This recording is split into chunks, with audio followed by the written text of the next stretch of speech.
Welcome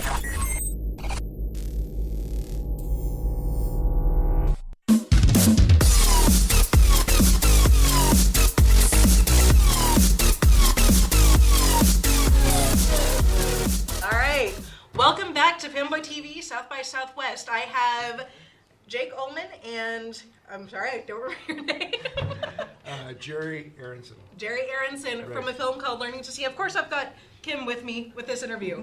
So, okay, walk us through the film a little bit. You were doing Learning to See, which is about photographing insects with your father in Colombia, correct? Yes, correct. So, what was that experience like? I know that's kind of a standard question, but I'm more like, you were out there camping for how long? Yeah, I mean, there's a little bit of camping, a little bit of, Amazonian adventuring type of thing. But whenever you work on a project with a family member, you don't really know what to expect. Like, you don't know what you're going to learn about yourself. You don't know what you're going to learn about them. And it's a very, kind of miraculous experience to share that with with one of your family. So I'm guessing y'all are close as father and son. That's another obvious question, I know, but I do want to know this. The film has definitely brought us closer, for sure. Right. I think when you work with somebody that intimately over such a long period of time, I started this project 10 years ago, and really the last 4 years have gotten very serious. You really learn a lot about, you learn a lot about yourself, but you really learn a lot about your dad in this case. That sounds like fun. Yeah. In my research of this, just to prepare for today, I stumbled on your Kickstarter. And the video, of course, behind that to ask for the help that you needed to make this happen. Yes. And the one part that I absolutely loved is you're like, I'm not asking you to fund a vacation for my dad and me. Yeah. This is a real legitimate thing, and here's why. Yes. It's a real honesty piece, and I appreciate that you put it in there. Yeah. Well, it's hard. Whenever, I mean, filmmakers, they all have to ask for money, and I think that's, some people are really good at it, other people have more difficulty. I don't like to necessarily have to ask, but at the same time, if you want to get something kickstarted, get it, the ball rolling and get it off the ground, you really have to do that. Yeah. And the best thing to do is just to be honest and be yourself and just say, like, look, I'm trying to do something special. I'm trying to make this film. And, if people support you, I think that they can see what's genuine and what's not. Oh, absolutely. Yeah. And it's like one of the unanswered questions that people are going to think about that. It's like, oh, his dad's involved. They just want to go have a vacation, go fishing, or what have you. Yeah, So. Because you have to ask a lot of people for help. I mean, when I originally, contacted Jerry, now Jerry was my thesis advisor when I was in college. So I went to University of Colorado. He was a professor there. And, when I reached out to him, I was like, oh God, is Jerry going to want to help me with this? Is he going to want to do this? I mean, it's like you're asking a lot of people to, bring them into the fold to help you with your work. And so it's like, oh, please, I need help. I do need help. I really do. So, So thesis advisor, so what is your area of study primarily, since you're obviously, or a former professor, if not still professor? Well, yeah, I set up the film production department at the University of Colorado in 1974. And I was trying to make my own films as well, and I discovered after 30 years I'd been producing about 30 films a semester, all my students, right? And the energy was kind of, I've been getting older and they're staying 20, I'm getting 50, they're 20, I'm 60, they're 20, I'm 65, they're 20. I can't do it anymore. So a friend called and he said he had been photographing a man named James Baylog, a photographer, who's doing time-lapse photography of the glaciers melting. Oh, nice.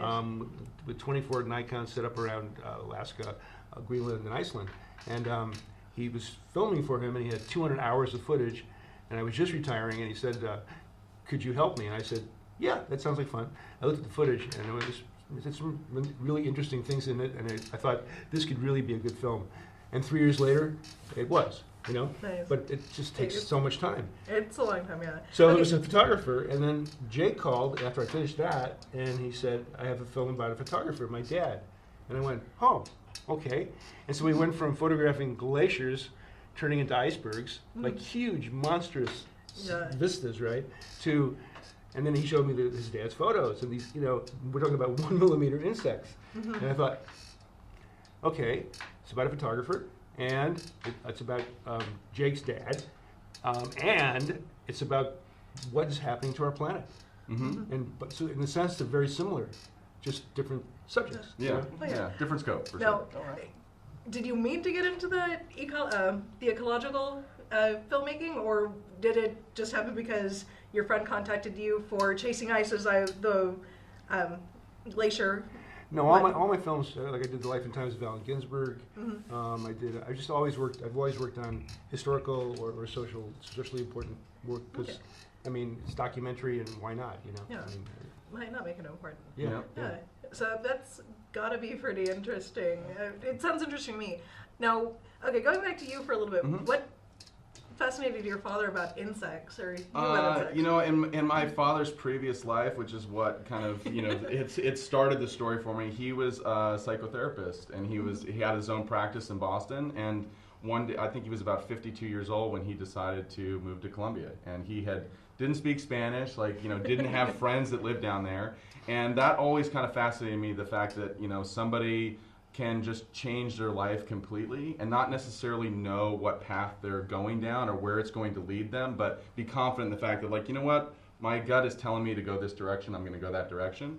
And he just kind of one day stumbled upon an insect. He was doing photography, he was shooting, you know, fashion models and doing some, like, you know, nature vistas and hummingbirds and that type of thing. But it wasn't until that first time he took that photograph and he looked at it, and he says it in the film, he said, I had never seen an insect before. I'd never seen the structures and some of the beauty that is, you know, because it's such a small, you know, micro thing that you don't really look at it and you can't appreciate it. And so he just started on this path. For the last 10 years, he's devoted himself to finding the strangest, the most exotic, interesting looking creatures like you could ever imagine.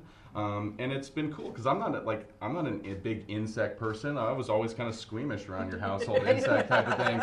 So, you know, but now I have a really deep appreciation for not just his work, but really for what exists out there. You know, if you open up your eyes and you really look around, which is kind of the title of the film, it's Learning to See, you become invested in your environment and really appreciate what's out there. So that's kind of the, you know, underlying message of the film. Now, to kind of piggyback on that, like you said, you're not much of a bug person. I'm certainly not a bug person. Yep. And then when I learned you had to be in a tent with potentially lethal bugs at the same time, Oh, yeah. that's where I was just like, I would have checked out. Yeah, you know, and it's funny because you're a lot of times you think about insects from, like, you know, old horror movies and these kind of misperceptions. People have a lot of misperceptions about snakes and that type of thing. But once you're in the presence of it, really, insects, what they want to do is they want to survive. They don't want to be combative towards you. So, like, unless you're being combative towards them, they're just standing their ground and doing their thing. So if you respect them, you're going to get that kind of respect in return. It's only when you're being careless, it's only when you're, you know, kind of doing things for malicious purposes or intent that you're going to run into trouble. So my dad's he got bit by a wasp one time that was like a bad, you know, 3-week type of sting, but nothing really bad in those 3 years. Really, it's more like mosquito bites more than The anything. common stuff versus, oh my God, Yeah. how do we treat Yeah. this very unknown bug? Yeah, because if you're in the presence of a lethal spider, you're cautious. You're handling it with care. You're not trying to, like, aggravate it. So it was a learning process for me, for sure. It was like being in close quarters. Like, okay, I can handle this. I can do this. I have respect. And also, one of the beautiful things about the photography that Bob, his father, is doing is, I mean, some of these insects are like a millimeter or even Really smaller. tiny. I mean, Like the head of a tiny. pea. Yeah. And we kill them all the time without even knowing it. And in the Amazon, between the oil companies and the farmers and cutting down trees, there are food bases, basically. And the 80% of all the animals on the planet are insects. And They vastly outnumber. and they've been around millions and millions of years. So it's just amazing to see that we just don't seem to care. And what his father's photos do, at least for me, and I hope for the public, is look around you. Yeah. Look what's happening. You know. Yeah. All right, it's been Sadly, wonderful. Any last questions that you have? the only thing I can think to ask as my last question, since we are running out of a bit of time, is going from the grandiose scale of giant icebergs that are big as buildings to the tiny, tiny, tiny bugs that you're describing. You know, what was the challenge of like switching your scope from massive to micro? Good question. Because it's still a story, and the story is about a photographer in both cases, and his dad turns into an excellent photographer, and then it's also the story, which is I knew Jake for 20 years as a student, watching him grow up as a filmmaker, and watching him and his dad come closer together, and it was a great story, I thought, aside from the fact that it was these amazing insects. Right. So the story is always part of it, you know? Yeah, for sure. All right, we are wrapping it up, but my last question. So I'm guessing you're saying Jake here is your favorite student out of. Okay, but that might have been a little dangerous. I don't know. I don't know if I would be the favorite student. You've had so many amazing students that have gone on to have amazing careers. So. I'd say this week, Yeah. All right, but again, thank you so much for talking with us. I know the time feels really short. I'd love to talk with more about y'all, but we do have to cut it out. So catch us in 5 more minutes.